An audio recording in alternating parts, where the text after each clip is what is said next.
একটি ছোট্ট গ্রামে থাকত রিমি নামে এক বুদ্ধিমান মেয়ে। সে গাছপালা আর নদী খুব ভালোবাসত। প্রতিদিন সকালে সে নদীর ধারে খেলতে যেত। কিন্তু একদিন রিমি দেখল নদীর পানি নোংরা হয়ে গেছে। চারদিকে প্লাস্টিকের বোতল, প্যাকেট আর কাপ ভাসছে।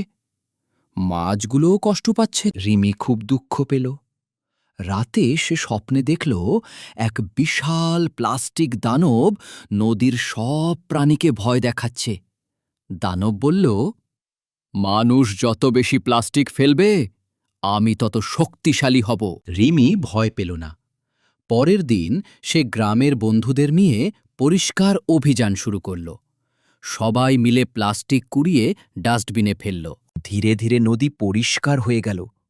মাছগুলো আবার আনন্দে সাঁতার কাটতে লাগল। তারপর থেকে গ্রামের সবাই প্রতিজ্ঞা করল, প্লাস্টিক কম ব্যবহার করব, পরিবেশ সুন্দর রাখব। নৈতিক শিক্ষা: পরিবেশ রক্ষা করা আমাদের সবার দায়িত্ব।